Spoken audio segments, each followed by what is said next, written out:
Alright, so I just uploaded a new video like a couple hours ago about taking leave and how many times I've taken leave, stuff like that. You can watch it. It's on my channel right now. And I got a few comments on it that I'm going to talk about right now and discuss with you guys. So I'm going to talk about this stuff with you guys. Sorry, there's a plane. I live on an Air Force base. Get used to the sound, everybody, if you're about to join the Air Force. This is all you're going to hear day and night, 24/7, 365 days a year. Bunch of fucking planes. Alright, so Adriana B said, do you know where you're heading to next? Yes, I do know where I'm heading to next. I'm really excited about it. I'm really excited to share it with you guys. Unfortunately, it's not something I can talk about right now for security reasons because I'm in the military. But stay tuned and you guys will find out very soon. I'm going to film every step of the way of me going to my next base. So I'm really excited. So stay tuned, you'll find out where I'm going next. Yeah, she said, I bet it's bittersweet. These damn planes.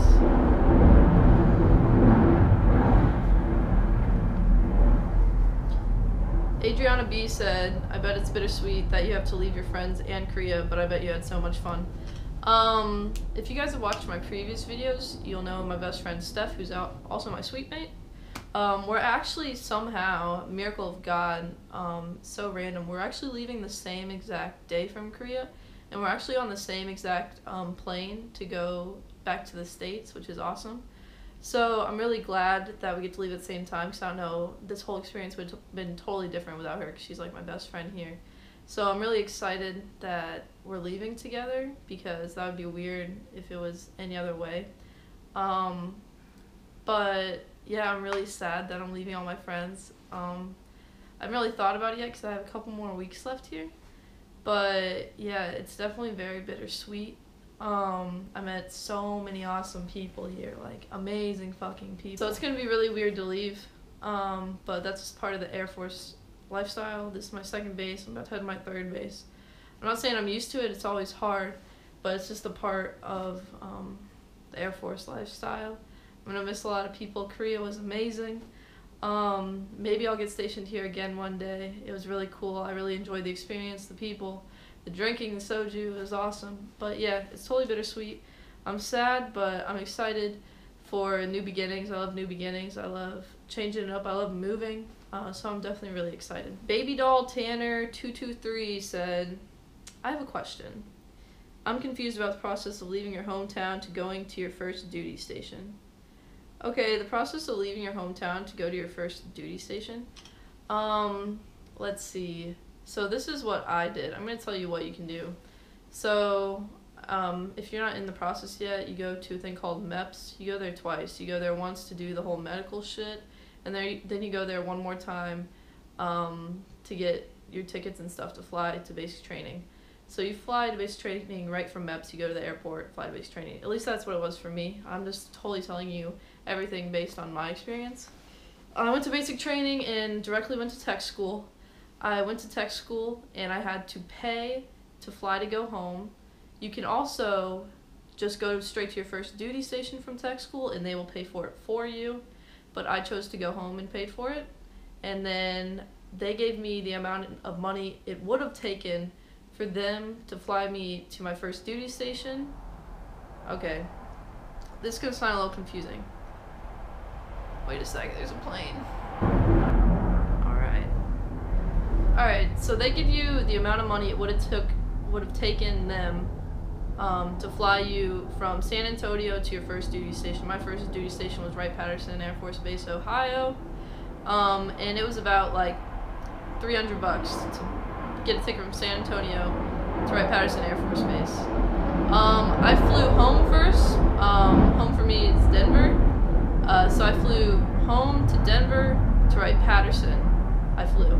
They only gave me $300. They didn't pay for me to go from San Antonio, which was where my tech school was, to Denver. But they did give me $300 to get a ticket from home to my next duty station. Hopefully that wasn't very confusing. So that's how you get to your first station. You either go straight from tech school and they pay for it, or you can go home first if you have the option to. Some people don't have the option to. Some people have to get to work right away. That's just the way that's just the way it ended up working out for me. So that's how you get to your first duty station. Straight from tech school, or you can take leave first and set up your own plane tickets. So, hope that wasn't confusing. She also said, I have a lot of personal property and a car, but how do I transfer all my stuff to my dorm where I will be? Alright, so I'm a little confused as well. Well, I don't really know the correct answer to give you. I can just tell you a couple of options are. There's something called a Didi move. It's called a do-it-yourself move. And the Air Force pays you the amount of money like it takes for you to drive and ship all your stuff to your first duty station, but you do it all yourself, you know what I'm saying? So you have to go home and set it all up, the U-Haul if you have that much stuff, and drive it yourself to your first duty station, but they'll reimburse you all the money it took, you know what I'm saying? And you get travel days as well to get to your first duty station, probably about 7 days depending on where you are in the country. But they will give you the amount of money that it takes for you, for gas, for moving trucks, vehicles, stuff like that. They'll pay you back. Anyone can correct me if I'm wrong, because I've never done a Didi move personally myself, so I'm sure there's more stuff to it, maybe some stuff I'm missing out on, but as far as I know, that's all that it consists of. There's also something you can do, which is probably a lot easier if you have a lot of stuff and if you have a car. It's called a home of record move. So basically where your home of record is, which is where you're living right now, where you're enlisting, you can do one in your whole Air Force career. That's why people kind of stay away from it, because they save it for something, you know what I'm saying? But you can do one in your whole Air Force career. It's where the Air Force, they have like contractors all over the country, and they will come to your house, grab your stuff, pack it all up for you. You don't have to do any work at all. It's all free. They'll pack up your car, like put it on a trailer. They'll pack up all your stuff in boxes and all the shit like that, and they'll take it to your first duty station for you. And you don't have to do any work. They unpack it all for you and everything. They do all the lifting. You literally just sign the papers. It's really easy. It's called a home record move, and they do all the work for you. It's just local contractors that the Air Force has all over the country, and they're like movers. They just pack everything up, take it, you get to your first station, you make an appointment with them to drop it off. They drop it off, they unpack everything for you. It's awesome. That's a lot easier than a Didi move, but people usually do Didi moves because you can only do one home record move in your whole career, so they like to save it. I don't know. I've never done either one. She also asked if there's a limit of stuff she can bring. I don't believe there's a limit, but keep in mind if you're not married, you're going to be living in the dorms at your first duty station. The dorms are not very big. I actually have a pretty big dorm room. That's only because they used to bunk 2 people to a room in my dorm. Keep in mind that your dorms are going to be small. They're not going to be that big. You're not going to want a whole lot of junk. You know what I'm saying? Well, not junk. I'm not saying your stuff's junk. But you're not going to want like a whole lot of stuff. Like furniture, really. Like maybe you could have like one couch, maybe a little table. But you're not going to have a whole lot of room for stuff. I would hold off on moving all your stuff until you get to move off base, which is it just depends on every base. It's usually when you hit senior airman or your maybe 2.5 year mark, or maybe if the dorms are just getting full, they'll let you move off early as an A1C, which is cool. But keep in mind your dorms aren't going to be that big. Maybe you want to ask your sponsor first at your first base how big your dorm room is before you bring a bunch of stuff into it, you know what I'm saying? So hopefully that helps a little bit. Oh, okay, so you said that minus furniture, as long as it's not junky in my room. Yeah, you just, I understand, like, if you have a lot of clothes, obviously, I brought all my clothes. Majority of my stuff is just my clothes.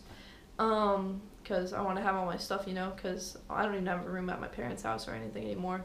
There's nothing at my parents' house of mine anymore. I have it all. But I didn't have a lot of stuff to begin with. It's just I've acquired a lot of stuff because I've been in a while. Yeah, as long as it's not too junky in your room. But just keep in mind that you're going to have all this stuff in a pretty tight space. So you might not want to bring a whole lot, but you also want it to feel homey because you're going to be there a while.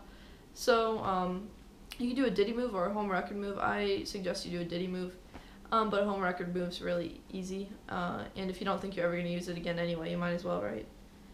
What else we got? I think I answered all your questions. I hope so. If you have any more, please feel free to comment below and I'll get back to you with them.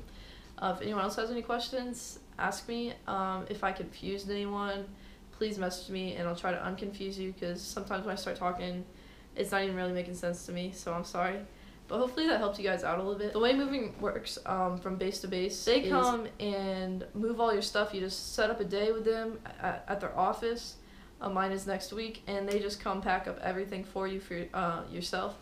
See, I got all my junk over there, all that shit. So they come up and